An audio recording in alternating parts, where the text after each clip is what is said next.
Hai, Assalamualaikum warahmatullahi wabarakatuh. Salam sejahtera untuk semua pelajar saya. Pada video kita pada kali ini, kita akan belajar berkaitan dengan light dependent reaction. Pelajar semua, pada kelas yang lepas, kita ada banyak bincangkan berkaitan dengan photosystem. Komponen-komponen photosystem di mana kita sedang melihat bagaimana photosystem yang mempunyai reaction center P680 adalah photosystem yang kedua, manakala photosystem yang mempunyai reaction center P700, P700 adalah photosystem yang pertama, photosystem 1. Jadi photosystem ini telah berada embedded pada thalocard membrane di mana membantu dalam menghasilkan tiga produk iaitu ATP, NADPH serta byproduct oksigen. Jadi hari ini pelajar kita akan lihat bagaimana photosystem 1 dan photosystem 2 saling berkait rapat untuk light dependent reaction, yang mana saya akan memfokuskan berkaitan dengan non-cyclic photophosphorylation. Pelajar semua, mari kita lihat bagaimana non-cyclic photophosphorylation ini berlaku. Untuk non-cyclic photophosphorylation, photosystem ini disusun dengan keadaan di mana photosystem 2 with the reaction center P680 located at the earlier part, and then photosystem 1 with the reaction center P700 located at the second part. The non-cyclic photophosphorylation akan berlaku melibatkan step yang pertama apabila light strike on the antenna pigment molecule yang terletak dekat light harvesting complex of the photosystem 2. So this is the way how the light is strike on the antenna pigment molecule at the harvesting complex of photosystem 2. Di sini kita jelas bahawa pada antenna pigment molecule ni terdapat a various of pigment consist of chlorophyll A, chlorophyll B, xanthophyll, pheophytin and carotene. Kemudian apabila berlaku pada keadaan itu, one electron will be excited to the higher energy state, and then this electron akan return back to their original position. Apabila satu-satu elektron itu excite dan return back kepada original position, maka dia akan keluarkan energy, sama ada dalam bentuk heat ataupun dalam bentuk of photon. So energy akan release.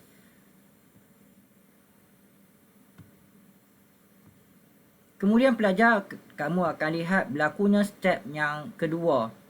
Step yang kedua ni adalah satu step yang penting.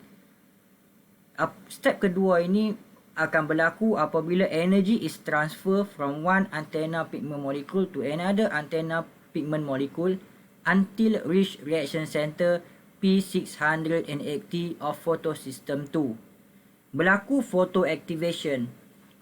Photoactivation ini berlaku apabila the electron is excited. Elektron dekat reaction center ni akan excite. Photoexcited electron at the reaction center P680 ni akan captured by the primary electron acceptor. Berbeza dengan elektron yang berada di antenna pigment molecule, elektron tersebut akan return to original position, namun elektron yang ada pada reaction center P680 ni akan excite, and then this is captured by the primary electron acceptor. Kemudian berlaku step yang ketiga. Apabila elektron is excited and captured by primary electron acceptor, dia akan create the empty electron dekat reaction center P680. P680 akan menjadi minus apabila elektron itu hilang. It must be replaced. So a splitting of water molecule occur. A splitting of water molecule ni dikenali sebagai photolysis of water disebabkan splitting of water ni berlaku dengan kehadiran cahaya. So dia akan give rise kepada 2 electron, 2 hydrogen ion and an oxygen atom. So an oxygen atom akan release as a byproduct, manakala 2 electron ini akan replace the empty electron yang mana telah excite kepada primary electron acceptor tadi.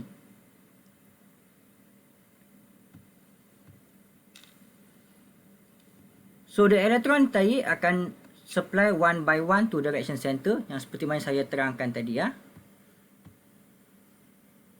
So the oxygen akan immediately release as a byproduct dalam keadaan oxygen gas.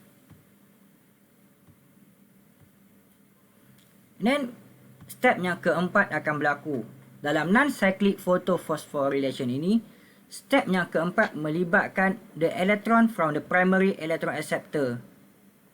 The electron from the primary electron acceptor photosystem number 2 akan pass through a series of electron transport chain.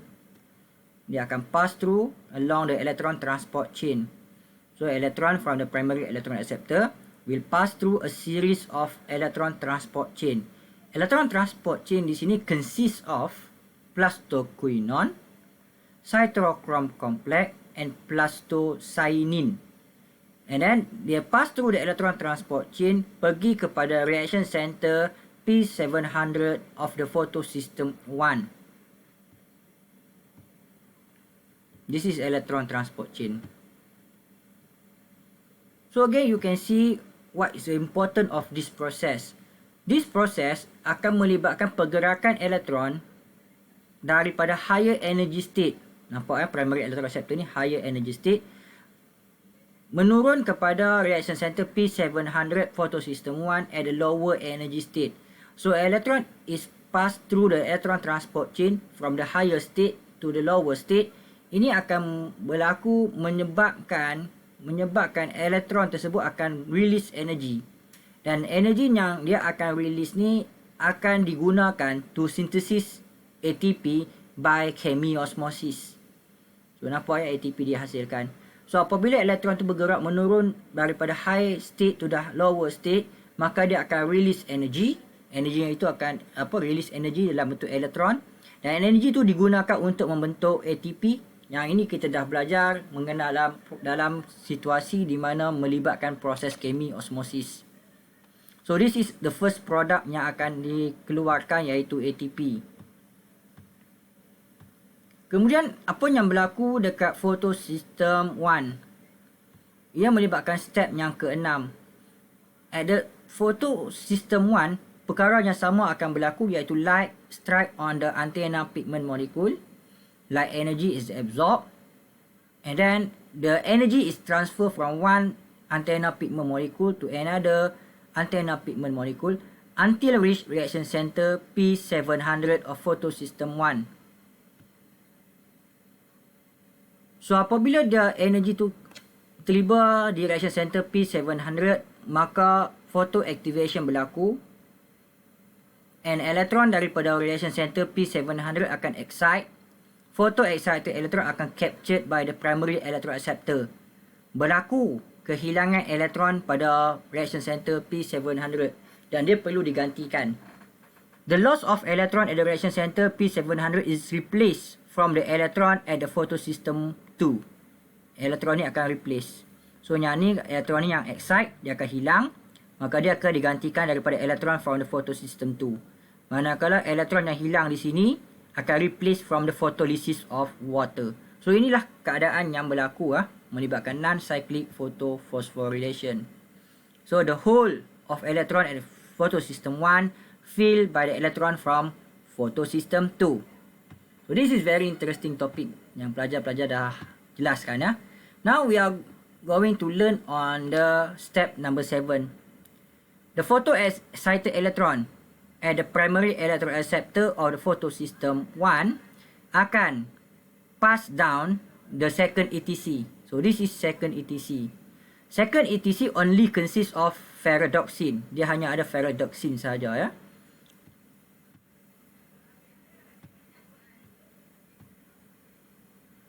Kemudian daripada ferredoxin, enzyme NADP+ reductase will catalyze. So the word yang kita guna adalah catalyze the transfer of electron from ferredoxin to the NADP+. So dia akan catalyze a transfer of electron from the ferredoxin to the NADP+. So NADP+ is a final electron acceptor. Ni adalah penerima elektron yang terakhir. So kalau soalan tanya kamu what is a function of NADP+? So NADP+ is a final electron acceptor. Berbeza kalau soalan tanya kamu what is a function of water? Water is a source of electron. So apabila NADP+ ni menerima elektron, NADP+ will reduce to form NADPH. So this is kita namakan sebagai reduction. So NADP+ reduce to form NADPH.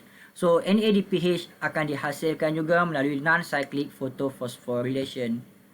So jelas semua dekat sini, inilah yang kita namakan sebagai non-cyclic photophosphorylation. Bermula daripada light strike on the antenna pigment molecule of the photosystem 2, the energy is transferred from the one pigment to another pigment until reach reaction center. Dan kamu juga perhatikan bagaimana berlaku photoactivation. Empty of electron dekat sini akan replace from the electron by the photolysis of water. Electron akan pass through the first electron transport chain. Down the energy. Energy is used to synthesize ATP by chemiosmosis. Kemudian, and again, the light strike on the antenna pigment molecule. Energy is transferred from one pigment to another pigment until reach reaction center P700. Berlaku photo-excited electron. The empty of electron replaced by the electron from the photosystem 2. Kemudian, primary electron receptor here akan transfer electron to the second electron transport chain. And then, NAD yang mempunyai ferredoxin. So NADP+ reductase catalyze transfer of electron from ferredoxin to the NADP+. NADP+ is a finite electron receptor. NADP+ reduce to form NADPH. So ada ATP, ada NADPH, ada oksigen. Maka tiga ini adalah produk yang utama untuk non-cyclic photophosphorylation. Dia melibatkan kedua-dua photosystem, photosystem 2 and photosystem 1. So this is about non-cyclic photophosphorylation. So comparison antara non-cyclic and cyclic photophosphorylation akan dibincangkan pada kelas kita pada hari minggu hadapan. So good luck. Bye semua. Assalamualaikum warahmatullahi wabarakatuh. Salam sejahtera.